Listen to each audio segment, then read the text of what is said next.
Καλησπέρα σας.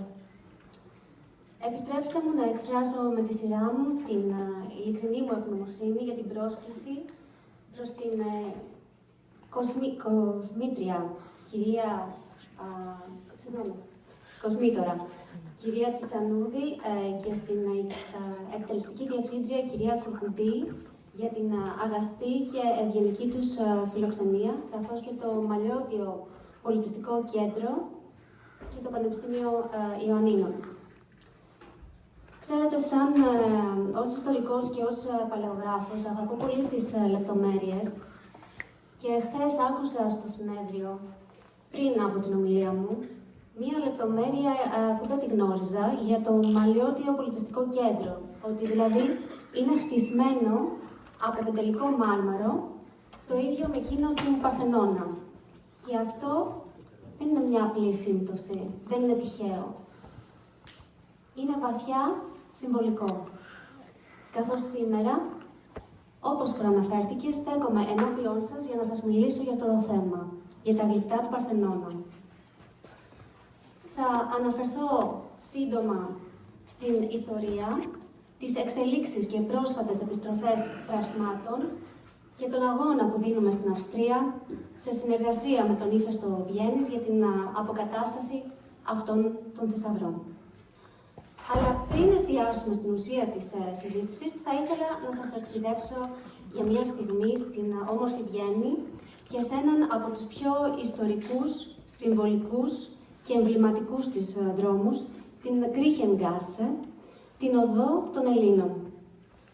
Από τα μέσα του 18ου αιώνα, εκεί οι Έλληνες έμποροι εγκαταστάθηκαν, ονόματα που είμαι σίγουρη ότι σας είναι γνωστά, όπως Πισίνας, Δούμπας, Κάραγιαν, στήριξαν με τις δωρεές, με τις τέχνες, τα γράμματα και τη δημόσια ζωή, αφήνοντας ένα βαθύ αποτύπωμα στον πολιτισμό της πόλης.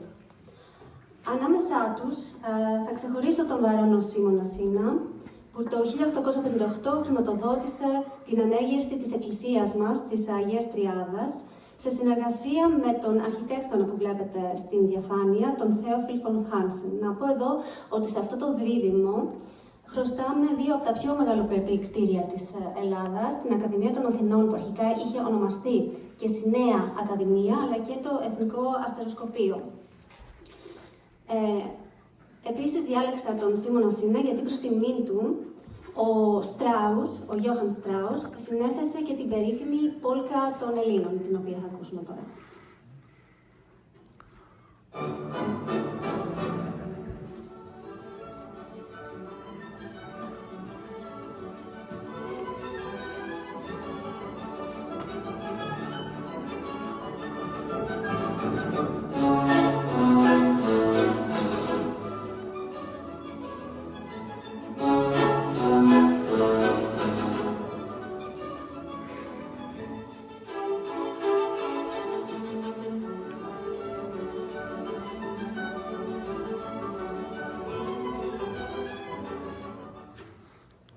Αυτό αποτελεί ένα πολύ μικρό δείγμα της κληρονομιάς που μας άφησαν το 1800 οι τότε Έλληνες της Βιέννης, μια κληρονομιά που συνεχίζει να εμπνέει ιδιαίτερα εμάς, τους Έλληνες της Διασποράς. Γιατί η αλήθεια είναι πως τουλάχιστον για μένα αυτό ισχύει, ότι όσο πιο μακριά βρίσκομαι από την Ελλάδα, τόσο πιο πολύ νιώθω την ανάγκη να κρατηθώ από τις ρίζες που με ενώνουν με την πατρίδα μου. Και αυτή είναι η ομορφιά των μέσων της Διασποράς.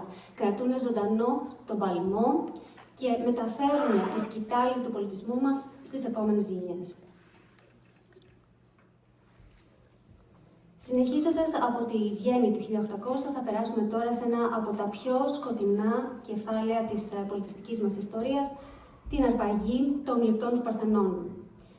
Η αφήγησή μας ξεκινάει το 1800, όταν ο Έλγιν, ένας Βρετανός διπλωμάτης, κατάφερε να αποκτήσει μια επιστολή από την Οθωμανική Αυτοκρατορία, η οποία τότε κυβερνούσε την Ελλάδα. Την επιστολή αυτή τη βλέπετε και στη διαφάνεια, η οποία επιστολή παρότρινε τις Οθωμανικές αρχές να επιτρέψουν στους άνδρες του Έλγιν να πραγματοποιήσουν ανασκαφές γύρω από την Ακρόπολη, όμως υπήρχε μια πολύ σημαντική προϋπόθεση ότι δεν έπρεπε να προκαλέσουν ζημιές στα μνημεία.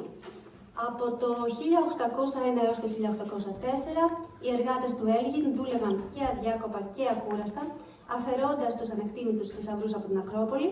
Ωστόσο, από ό,τι φαίνεται, η απομάκρυνση αυτών των γλυπτών δεν αποδείχθηκε και τόσο εύκολη υπόθεση για την ομάδα του Έλγιν. Στο βίντεο που ακολουθεί θα δείτε από το Μουσείο της Ακρόπολης μια αναπαράσταση για το πώς η ομάδα του Έλγιν χρησιμοποίησε σιδερένιους λωστούς, εκμεταλλευόμενοι φυσικά τις φυσικές ρογμές του Μαρμάρου για να αποσπάσει το κομμάτι από την γλυπτή επιφάνεια. Αυτό είναι το κομμάτι που έχει μείνει στο Μουσείο της Ακρόπολης, όπως βλέπετε, και η ζημιά που προκλήθηκε, όπως καταλαβαίνετε, ήταν ανεπανόρθωτη.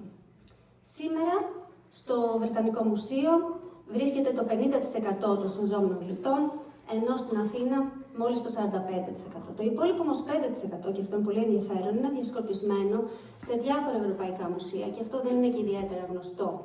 Διάσπαρτα λοιπόν θράψματα έχουμε στο Παρίσι, το Μόναχο, την Κοπενχάγη, αλλά και τη Βιέννη, τα οποία, αν και είναι λιγότερο γνωστά, είναι εξίσου σημαντικά και αξίζουν και την προσοχή, αλλά και τον θαυμασμό μας. Μέσα σε αυτό το πλαίσιο ξεχωρίζει και η πρώτη επίσημη επιστροφή από το Πανεπιστήμιο της Χαντελβέργης, το οποίο επέστρεψε ένα πάρα πολύ μικρό θράψμα. Βλέπετε στη διαφάνεια και τον κύριο Βουλγαράκη, ο οποίος το κρατάει. Το συγκεκριμένο θράψμα βρισκόταν στη συλλογή του Πανεπιστημίου της Χαντελβέργης για περισσότερο από έναν αιώνα, και όμως επεστράφη, και να σημειώσω ότι αυτή η διαδικασία προωθήθηκε από τον συνάδελφό μας από τη Γερμανική Επιτροπή, τον Professor Reinhard Stupertz. Παρά λοιπόν την περιορισμένη του διάσταση, όπως βλέπετε και ανέφερα πιο πριν, ίσως είναι λίγο πιο μεγάλο, λίγο πιο μικρό από τη δική μου την παλάμη, το θράψμα αυτό, που θυμίζω πάλι υπήρξε το πρώτο που επεστράφει από τα τότε 10 ευρωπαϊκά μουσεία που κατήχαν παρθενώνια γλυπτά, προκάλεσε αντιδράσεις, όχι από ξένους, από Γερμανούς ενδεχομένως, όπως τα περίμενε κανείς, αλλά από Έλληνες αρχαιολόγους και μία μερίδα δυστυχώς του ελληνικού τύπου που το χαρακτήρισαν υποτιμητικά και περιφρονητικά ως η φτέρνα. Αν και το μικρό αυτό θράψμα, καταλαβαίνετε, δεν φέρει τη μεγαλοπρέπεια των άλλων γλυπτών, η επιστροφή αυτής της φτέρνας άνοιξε τον δρόμο για άλλες μόνιμες επιστροφές θραψμάτων.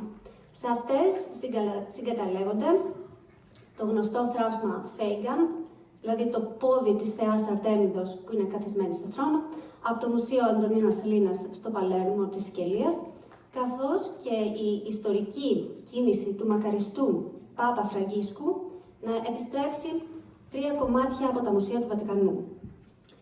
Εδώ να αναφέρω ότι στις Ιταλικές επιστροφές ήταν παρόν και ο καθηγητής Louis Godard, συνάδελφος από την Ιταλική Επιτροπή. Από τις επιστροφές που μόλις είδαμε, συνάγεται πως κάθε έκθεμα είναι μια διαφορετική περίπτωση και απαιτεί και ειδική μεταχείριση. Φυσικά, δεν θα μπορούσα να παραλείψω τα παρθενώνια θράψματα που βρίσκονται στην Αυστρία, τον νεαρό έφηβο Ιππέα, αλλά και τους 2 θαλοφόρους γενιοφόρους άνδρες, τα οποία φυλάσσονται στο Kunsthistorisches Museum στη Βιέννη. Σε αντίθεση εδώ να πω με τη στάση άλλων χωρών που έχουν παρθενώνια θράψματα, οι Αυστριακοί είναι φιλέλληνες και αγαπούν ιδιαίτερα τον ελληνικό πολιτισμό. Και εδώ θα ήθελα να αναφέρω τον αυτοκράτορα, τον Franz Josef, ο οποίος ήταν ένας οραματικός ηγέτης και με το περίφημο διάταγμά του Es ist mein Will του 1857 υπέγραψε ο ίδιος ο αυτοκράτορας τα αρχιτεκτονικά σχέδια για τη Ringstraße και για την ανέργεια του κτηρίου του Αυστριακού Κοινοβουλίου, το οποίο φυσικά και μιμείται τον Παρθενώνα. Η σκέψη τώρα πίσω από αυτή την επιλογή ήταν πως η ελληνική κλασική αρχιτεκτονική είναι η πλέον κατάλληλη για το Αυστριακό Κοινοβούλιο λόγω των βαθυτάτων δεσμών της με την αρχαία Ελλάδα και το ιδεώδες της δημοκρατίας. Ακούγεται λίγο ξύμορο, γιατί αυτό το διάταγμα φέρει την υπογραφή ενός αυτοκράτορα. Έτσι λοιπόν σχεδιάστηκε και άρχισε να χτίζεται ο Παρθενώνας της Αυστρίας από τον αρχιτέκτονα που σας ανέφερα στην αρχή, τον Θέοφιλ Φον Χάνσεν. Το θάμβος όμως και η σημασία του Παρθενώνα εκτείνονται μέχρι και εδώ τις ΗΠΑ. Οι Αμερικανοί, χιλιάδες χιλιόμετρα μακριά, τίμησαν όπως και οι Αυστριακοί τον Παρθενώνα με τον πιο βαθύ τρόπο. Και φυσικά αναφέρομαι στο μνημείο του Λίνκον. Εδώ ο αρχιτέκτονος που το σχεδίασε ήταν ο Χένρι Μπέικον, ο οποίος και αυτός εμπνεύστηκε από τον Παρθενώνα. Και τώρα, χωρίς έτσι ιδιαίτερη διάθεση υπερβολής, ας κάνουμε την υπόθεση ότι το άγαλμα του Λίνκον πέφτει θύμα καταστροφής και λαιλασίας, το πρόσωπό του να βρίσκεται στο Λονδίνο, το δεξί του χέρι να βρίσκεται στην Κοπενχάγη, την πολυθρόνα του ίσως να τη βρίσκαμε σε ένα βιενέζικο παλαιοπωλείο και τον κορμό του και το υπόλοιπο σώμα του στην Ουάσιγκτον. Θα μπορούσε κανείς να αντιταχθεί, σοβαρά τουλάχιστον, σε μια προσπάθεια επανένωσης ενός τέτοιου πολιτιστικού συμβόλου? Αυτό αδιανόητο μου ακούγεται. Επειδή όμως πολλοί με ρωτάνε, να τονίσω πως η Ελλάδα δεν ζητά πολλά πίσω, δεν ζητά όλα τα ελληνικά έργα του κόσμου, ζητά μόνο τα αποσπασμένα αρχιτεκτονικά μέλη ενός μνημείου που χτίστηκε για να ενώνει και όχι να διαιρείται. Και εδώ, και σε αυτό το σημείο, αναλαμβάνει δράση η δική μας επιτροπή, η Αυστριακή. Η Αυστριακή Επιτροπή, λοιπόν, ιδρύθηκε το 2017 στη Βιέννη, με μείζωνα σκοπό την ενημέρωση και την ευαισθητοποίηση των πολιτών πάνω στο θέμα των γλυπτών. Από τότε και μέσα σε ένα σύντομο χρονικό διάστημα έχουμε αναπτύξει ενεργή παρουσία όχι μόνο στην Αυστρία, αλλά και διεθνώς και μέσω συνεδρίων και συνεργασιών με φορείς από όλο τον κόσμο έχουμε καταφέρει να περάσουμε αυτό το μήνυμα της επανένωσης. Όμως η ένταξή μας στο IARC, στο Διεθνή Οργανισμό, κατέστησε ένα πράγμα σαφές, πως ο αγώνας για την επιστροφή είναι ένα αίτημα παγκόσμιο και όχι μόνο μία εθνική ή μία ευρωπαϊκή απέτηση. Και σε αυτό το σημείο θα ήθελα να αναφερθώ στους συναδέλφους από την Αμερικανική Επιτροπή, οι οποίοι υπήρξαν καταλύτες σε αυτόν τον παγκόσμιο αγώνα. Ο Ελευθέριος Καρμύρης και ο Ντένις Μένος, μέσα από το έργο τους στην Επιτροπή της Αμερικής, απέδειξαν ότι η πολιτιστική δικαιοσύνη δεν γνωρίζει σύνορα. Η απώλειά τους μας γεμίζει βαθιά λύπη, αλλά και ευθύνη. Και σήμερα, από αυτό το βήμα, θα ήθελα να μου επιτρέψετε να τιμήσω τη μνήμη τους, δηλώνοντας πως συνεχίζουμε το έργο τους με προσήλωση στις αξίες που υπηρέτησαν, το ήθος τους, τη συνέπειά τους και πάντα το δίκαιο. Η Επιτροπή μας όμως έχει την τιμή να συνεργάζεται και με έναν από τους πιο δραστήριους και ουσιαστικούς πολιτιστικούς φορείς της ελληνικής διασποράς, τον Ύφεστο Βιέννης. Η συνεργασία μας με τον Ύφεστο μας επέτρεψε να δημοσιεύσουμε πληθώρα άρθρων και παλαιότερων και νεωτέρων και μέσω της τρίγλωσσης διαδικτυακής του πλατφόρμας το περιεχόμενό μας απέκτησε ένα ευρύ αντίκτυπο προσεγγίζοντας ποικίλα κοινά. Παράλληλα, μέσω του ραδιοφώνου μεταδώσαμε αφιερωματικές εκπομπές με εθνικό αλλά και διεθνές επίπεδο και ενισχύσαμε έτσι τη σύνδεση της διασποράς με τις ρίζες της. Η δράση μας, και εδώ θα ήθελα να σταθώ, ενισχύθηκε ακόμα περισσότερο όταν με την πολύτιμη στήριξη του Ηφαίστου συμμετείχαμε στο ετήσιο συνέδριο της Ένωσης Ευρωπαίων Δημοσιογράφων το 2023. Εκεί παρουσιάσαμε την υπόθεση των γλυπτών σε ένα κοινό που αποτελείται και από δημοσιογράφους αλλά και από ακαδημαϊκούς από όλη την Ευρώπη και συμπτωματικά και από τις ΗΠΑ. Πριν την παρουσίαση, υπήρξε έτσι μια ξεκάθαρη αντίδραση, αλλά φυσικά αυτή η αντίδραση ήταν και αναμενόμενη από Βρετανούς δημοσιογράφους, οι οποίοι διατηρούσαν έτσι μια στάση στεναρή κατά της επιστροφής, με μια ηρωνία και με ένα καυστικό αγγλικό χιούμορ. Ωστόσο, η παρέμβασή μας οδήγησε σε άμεση μεταβολή της στάσης τους, καθώς στη συνέχεια όλοι οι δημοσιογράφοι, όχι μόνο οι Βρετανοί, ανεξαιρέτως όλοι, προσέγγισαν το θέμα με μεγαλύτερη μετριοπάθεια και θετικότητα. Γεγονός που δείχνει πως η δύναμη του ουσιαστικού διαλόγου και της τεκμηριωμένης επιχειρηματολογίας παίζουν ένα πολύ καθοριστικό ρόλο. Επομένως, ο Ύφεστος Βιέννης και ο πρόεδρος του, ο Georg Strein, ο κύριος Strein, δεν είναι για την Επιτροπή μας απλός συνεργάτης, αλλά σταθερός υποστηρικτής και πολύτιμος συνοδοιπόρος στον αγώνα μας για πολιτιστική δικαιοσύνη. Σας ευχαριστώ πολύ. Δεν τελείωσα. Έχω κάτι μικρό να πω ακόμα για τι άλλο έχεις? Θα προσπαθήσω να είμαι λακωνική, αλλά ήθελα να τελειώσω με έναν ακόμα Έλληνα της Διασποράς. Όπως ξεκίνησα με τους Έλληνες της Διασποράς της Αυστρίας, γιατί ξέρετε, κύριε Σόβολε, οι Έλληνες όπου και αν βρισκόμαστε στον κόσμο, είναι προφανώς ότι χτίζουμε κοσμοκρατορίες. Και ήθελα να αναφερθώ στον Έλληνα που μίλησε δημοσιογραφικά πρώτος για την επιστροφή των γλυπτών του Παρθενώνα, πολύ πριν από την Μελίνα Μερκούρη και πολύ πριν το ζήτημα γίνει παγκόσμιο. Και αυτός δεν είναι άλλος από τον Κωνσταντίνο Καβάφη. Ο Καβάφης στα 1891 διατείνεται ότι είναι δημοσιογράφος, δεν είναι ποιητής και γράφει από την Αλεξανδρία στην εφημερίδα Τηλέγραφος. Και εκεί παρεμβαίνει με ένα άρθρο του σε μια διαμάχη που έχει ξεσπάσει ανάμεσα σε δύο Άγγλους, τον Φρέντερικ Χάρισον και τον Τζέιμι Νόλες, για τα Ελγίνια Μάρμαρα. Νομίζω, κύριε Πατρούλη, μου το αναφέρατε χθες, περί Ελγινιών Μαρμάρων, είναι από τότε, από το 1891.